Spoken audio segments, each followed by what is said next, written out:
Pantaskah kita tidur nyenyak? Di tiap hari di sekitar wilayah PSN 2, anak-anak ketabrak mobil dan meninggal, tidak ada yang berani melaporkan. Truk-truk mereka sebagian besar tidak ada nomor polisi, tapi tidak ada yang bisa menangkap. Jadi saya kemarin nyatakan di DPD, sepertinya Banten ini sudah tidak ada negara, tidak lagi pemerintah. Nah, pantaskah kita tidur nyenyak sekarang? Kalau Bapak dan Ibu datang ke sana, saya berharap Bapak dan Ibu datanglah menyaksikan rakyat. Ini ada Pak Sudrajat, Bu Tio, apa segala.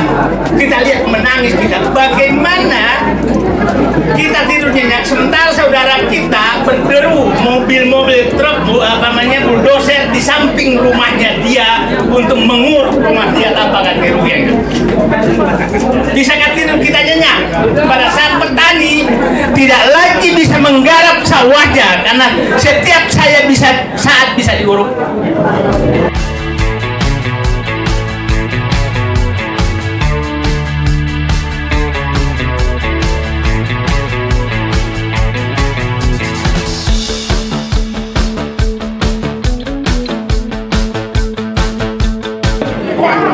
Sekarang, pantaskah kita tidur nyenyak? Di tiap hari di sekitar wilayah PSN 2, anak-anak ketabrak mobil dan meninggal, tidak ada yang berani melaporkan. Truk-truk mereka sebagian besar tidak ada nomor polisi, tapi tidak ada yang bisa menangkap. Jadi saya kemarin nyatakan di DPD, sepertinya Banten ini sudah tidak ada negara, tidak lagi pemerintah. Nah, pantaskah kita tidur nyenyak sekarang? Kalau Bapak dan Ibu datang ke sana, saya berharap Bapak dan Ibu datanglah menyaksikan rakyat. Ini ada Pak Sudrajat, Bu Tio, apa segala. Kita lihat menangis kita. Bagaimana kita tidur nyenyak sementara saudara kita berderu mobil-mobil truk, bulldozer di samping rumahnya dia untuk menguruk rumah dia tanpa ganti rugi. Bisakah tidur kita nyenyak pada saat petani tidak lagi bisa menggarap sawahnya karena setiap saat bisa diuruk? Pantaskah kita tidur nyenyak dengan melihat anak-anak kecil kita tidak tahu dia mau pindah kemana, dia sekolah di mana? Pantaskah kita tidur melihat ibu-ibu tua yang tidak punya apa-apa harapan lagi, dan ini hanya 1 jam dari istana negara? Itu hanya selama dia masih ada 10% jiwa manusianya, saya nggak yakin betul bahwa dia bisa tidurnya. Yang menarik, gimmick-gimmick sekarang dikeluarkan. Dia menyatakan akan membangun masjid 1,5 hektar. Dia tidak tahu bahwa ratusan masjid dan musala sudah digusur oleh mereka. Allahu Akbar. Terus kita harus sambut dengan diganti 1 masjid. Tanah musala, tanah masjid itu berapa luasnya? Habis. Ganti ruginya kemana? Nah, Bapak dan Ibu bisa bayangkan berapa luas sungai yang diambil, bantaran sungai diambil, jalan diambil, jalan negara, jalan provinsi, jalan kabupaten, jalan desa. Berapa luas pantai diambil? Dan saya hanya menyatakan, ini kita harus audit siapa yang menerima ganti rugi ini semua. Kalau enggak, maka seluruh yang terkait harus masuk penjara, nggak bisa jalan. Hitungan kasar saya, aset negara yang diambil, Bapak dan Ibu datang ke sana lah. Sungai, laut, itu sudah dipagar oleh mereka dan dijual dengan harga sangat mahal. Coba bayangkan, perhitungan saya tidak kurang dari 10.000 hektar jalan irigasi, sungai, laut, hutan mangrove, itu tidak ada administrasinya. Siapa yang terima uangnya ganti ruginya? Apakah diganti rugi apa tidak? Saya menduga tidak.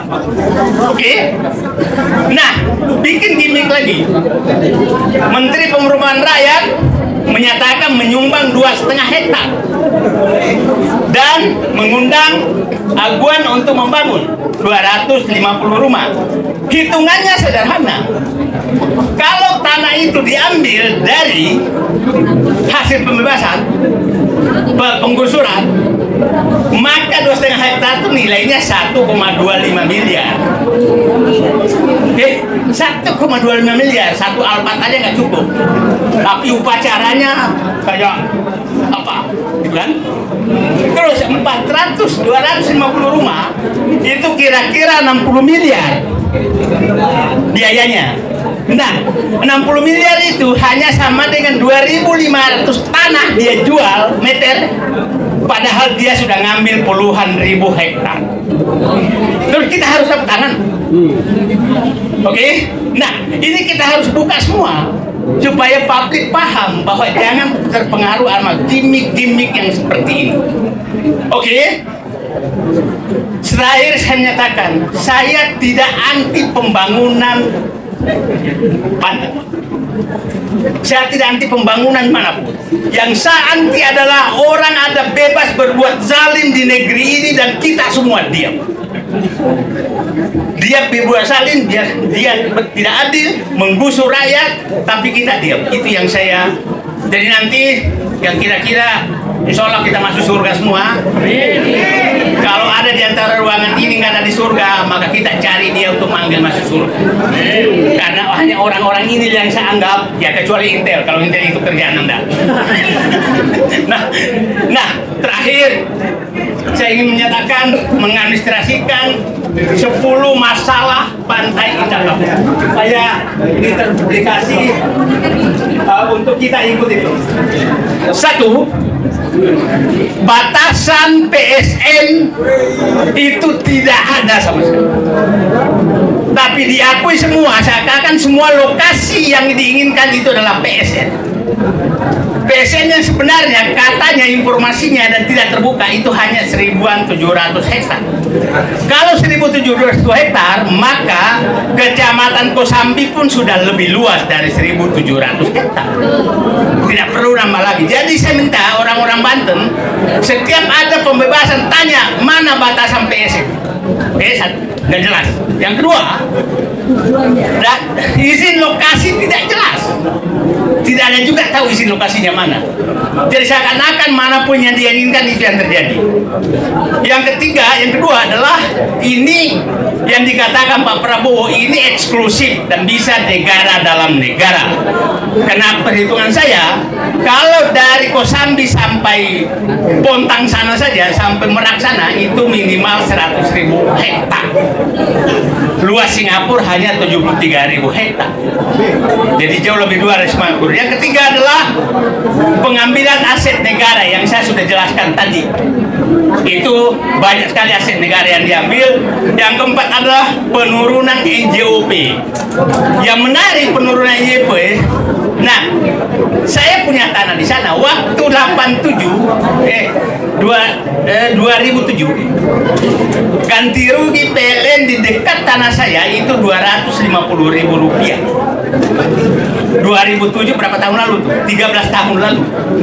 Sekarang diganti dengan 50.000. Dan ini swasta, negara aja 250.000. Nah, yang kelima adalah penggusuran paksa. Penggusuran paksa ini ada 3 hal. Satu adalah kalau Anda nggak mau maka Anda diisolasi. Saya pikir videonya sudah jelas tadi. Bayangkan orang tidur, tanah di samping rumahnya lebih tinggi dari atapnya. Dan itu diam, aparat diam, kepala desa diam dan lain-lain. Yang kedua adalah intimidasi. Kalau nggak mau jual, Yang ketiga adalah kriminalisasi. Hampir tiap hari orang yang masuk penjara itu datang ke rumah saya, bagaimana mereka dikriminalisasi. Itu zolim benar-benar. Nah, yang kena masalahnya adalah ganti rugi sangat murah, saya sudah jelaskan tadi. Korban jiwa makin banyak tiap hari. Nah, yang ke-8 adalah perusakan jalan dan lingkungan, itu betul hancur-hancuran. Yang ke-9 adalah keterlibatan hampir seluruh aparat. Dan terakhir adalah Banten bisa hilang. Maka hari ini saya berharap Banten ini kan lahir dari perjuangan dua pahlawan nasional, yaitu Sultan Ageng Tirtayasa yang dibantu oleh Syekh Yusuf dari Makassar untuk pada tahun ini. Nah, saya berharap semangat perjuangan Sultan Ageng Tirtayasa dengan Syekh Yusuf untuk Banten kita mulai hadirkan hari ini untuk kembali memerdekakan Banten. Nah, itu yang saya harapkan terjadi, sehingga bukan lagi Syekh Yusuf, sebagai Bapak tahu, Syekh Yusuf itu tidak pernah berjuang secara Islam di Makassar walaupun lahir di Makassar. Tapi karena dia belajar ke Mekah, dia pulang ke Makassar, dia tidak bisa pulang karena Belanda menjajah Makassar, maka dia mampir di Banten menjadi penasihat Sultan Ageng Tirtayasa. Sultan Ageng Tirtayasa ini menjadikan dia penasihat dan menjadikan menantu. Nah, 16 tahun berjuang di sini, ada pengkhianat anaknya Sultan Ageng Tirtayasa, namanya Pangeran Haji. Pangeran Haji namanya Abdul Kohar. Kebetulan sama dengan Jaga. Namanya sama. Ini pengkhianat. Nah, akhirnya bapaknya dipenjarakan, Syekh Yusuf dikirim ke Sri Lanka. Nah, hari ini saya berharap pejuang jiwa Syekh Yusuf dan Sultan Ageng Tirtayasa bergabung untuk menyelamatkan Banten. Terima kasih. Assalamualaikum warahmatullahi wabarakatuh.